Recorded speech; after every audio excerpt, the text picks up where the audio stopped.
IRC, esto te iba a preguntar, ¿cómo llega un terapeuta a ser terapeuta gestáltico y a lograr esa actitud donde no tiene miedo de actuar sobre lo que nota, lo que percibe? Claudio Naranjo, en Fricks no había distinción neta entre vivir el proceso terapéutico y aprender a hacer terapia. Se aprende viviéndolo. En el psicoanálisis ya estaba presente esta idea. El psicoanálisis didáctico no es un psicoanálisis didáctico, es un psicoanálisis en un contexto en el que la persona está en formación y se supone que esto le va a servir para aprender a hacer psicoanálisis. Pero el psicoanálisis es psicoanálisis. Así que cuando Fricks organizaba cursos para profesionales, eran cursos de profesionales por quienes asistían a él, ya que se dejaba entrar solamente a la gente que ya era profesional, pero no porque diera muchas más explicaciones, tal vez un poquito. Se podían hacer preguntas, se discurría un poco, pero no había tal cosa como teoría. IRC. Ya desde los inicios en el ESALEM y lo que nos has venido compartiendo, había algo que la Gestalt tenía muy cercano a lo espiritual. Y tú has dicho en el SAT que la Gestalt es el Zen de las psicoterapias y el Zen es la Gestalt de las religiones. Claudio Naranjo.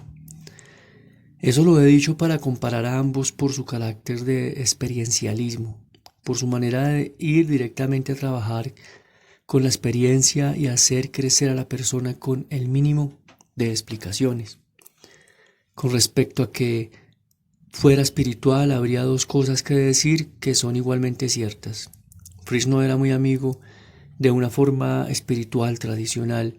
Él fue a Japón y visitó un templo zen. Tenía una atracción por el zen y cuando vio que el maestro zen se inclinaba ante un bodhisattva, ante una escultura de bodhisattva y le quemaba incienso, se sintió decepcionado porque él buscaba una religión sin Dios. A él le chocaba lo devocional. Puede que esta haya sido una limitación de él. Cuando se trataba de una espiritualidad más cristiana o el hinduismo, por ejemplo, sentía Fricks que eso era entrar en mundos simbólicos, en mundos dogmáticos, llenos de hipótesis sobre el más allá, que no le atraían. Lo que le atraía a él era la plenitud de la experiencia en el presente.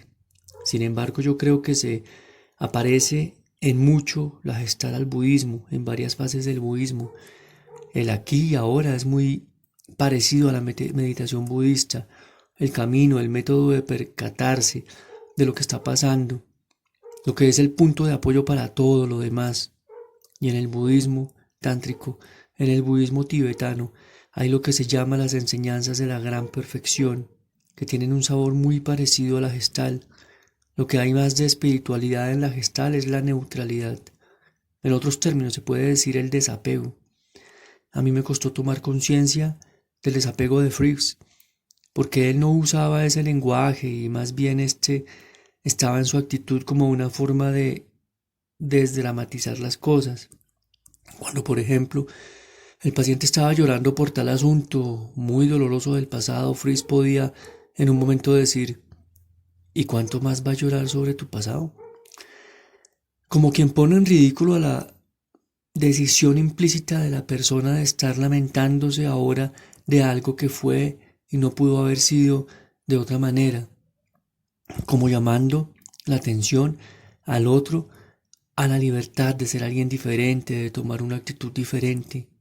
Y a veces las palabras que usaba para inducir esa actitud sanadora, más saludable era ¿y qué? ¿Y qué? ¿So what?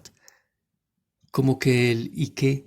Estaba un déjate de tragedias, déjate de hacer ruido sobre eso, suéltalo, déjalo pasar. Cuando él decía awareness, la palabra para toma de conciencia, no era simplemente tomar conciencia de un proceso que ocurre en la sombra. El darle luz a eso hace que se tome una decisión más clara, una actitud más clara. Había también la idea de que si uno es consciente, uno es conciencia. Había un llamado a que uno se identificara con la propia conciencia, y la conciencia no toma partido y no es nada más que una fuerza con la que uno se puede anclar en esa presencia. Había un sentido de lo saludable, de la presencia, de que la presencia misma es sanadora. IRC. ¿Y a eso te refieres con la neutralidad, que la conciencia no toma partido? Claudio Naranjo, exactamente. Entrar aquí y ahora es estar en la neutralidad, y eso también contribuye a la capacidad de síntesis, a la capacidad de integración de los opuestos. IRC. Pareciera que la forma en que la terapia gestal fue entonces concebida, la forma de trabajo, es la base para muchos otros enfoques o aportaciones de disciplinas diferentes o de áreas diferentes. Y en un trabajo sí que se nota eso. Por ejemplo, el estudio del carácter a través del eneagrama o la misma meditación. Quiero saber, por ejemplo, cómo integras el eneagrama a la meditación, a tu forma de trabajo y a la gestal de por sí. Claudio Naranjo. Comencemos con la meditación. Fritz decía que él meditaba todos los días.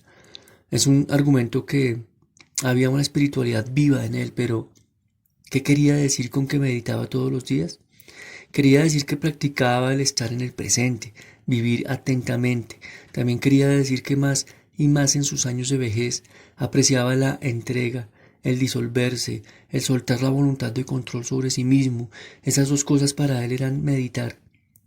Por otra parte, yo recuerdo una vez un teólogo que estaba haciendo una sesión con él y que usó la palabra Dios en la sesión. Fritz le dijo, tu Dios se interpone entre tú y yo, como diciéndole, aquí y ahora estás tú y estoy yo, y estás metiendo a este Dios como algo que complica esta relación, como una idea que complica la relación.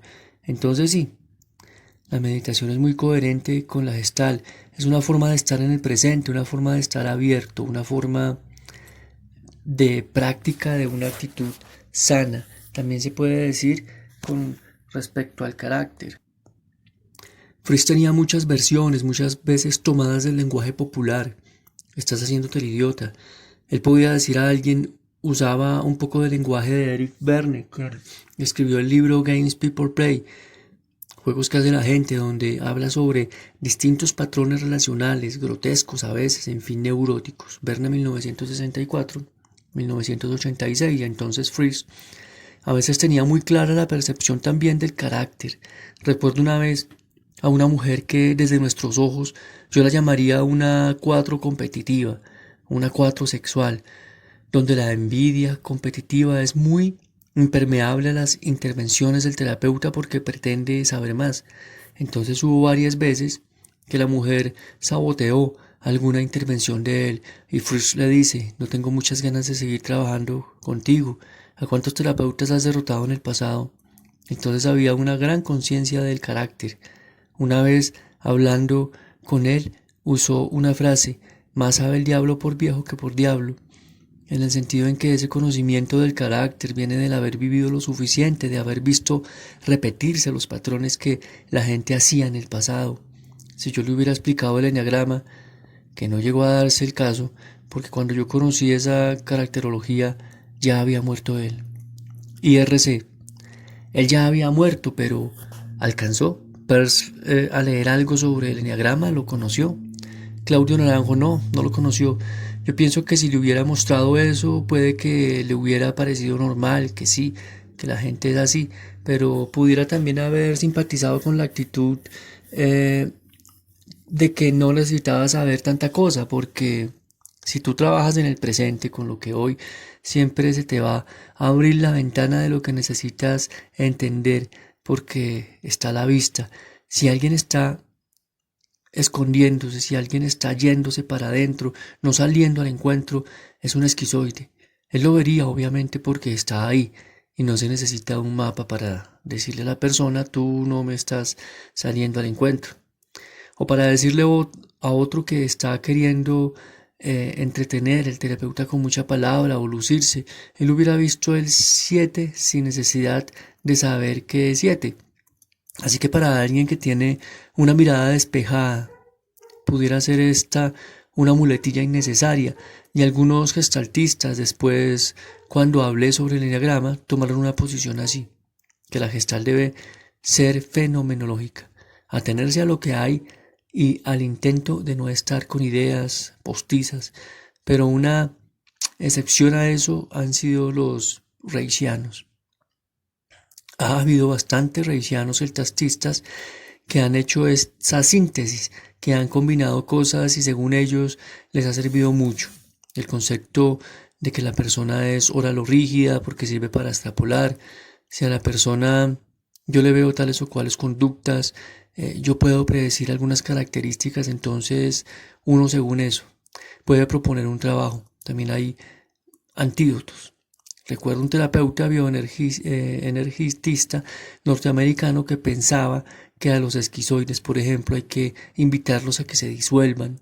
Entonces proponía una imaginería, una visualización, y así para cada uno de los tipos de bioenergética proponía algún ejercicio terapéutico imaginativo. Aún así, hay una tendencia demasiado dogmática cuando la gente quiere ser tan fiel a la Gestalt que no toman nada prestado. La tendencia de Laura Peirce era así: si hay trabajo corporal, pero esto de tener Gestalt y trabajo corporal, ya eso a ella se le hacía innecesario porque tomaba tal vez arrogantemente una posición en la que, como gestaltista, quizá use el trabajo corporal como parte de la sesión cuando viene el caso y no le gustaba la idea que la persona esté haciendo gestal y esté yendo a un grupo de terapia corporal como un complemento. Esta me parece que es una poco la tendencia de tantas escuelas, desde religiosas hasta disciplinas académicas, lo que es una cosa territorial.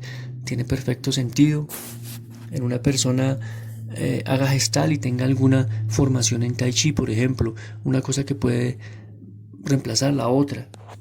Solo se agregan los frutos de dos disciplinas, cada una con su historia y con sus métodos. IRC, ¿se puede decir que hay una gestal pura o algo semejante y hay una gestal integrativa? Claudio Naranjo, bueno, yo usé esa palabra, gestal integrativa, aunque para Peirce la gestal es integrativa. Él era una persona que tomaba de aquí y de allá y lo que iba haciendo siempre estaba al día con las últimas cosas que había conocido y las metía en su manera de hacer terapia. Pero a veces, para los seguidores de Peirce, había que dejar pura la síntesis que el hijo hizo y no aprendieron de él la actitud de seguir dejando que la gestal creciera.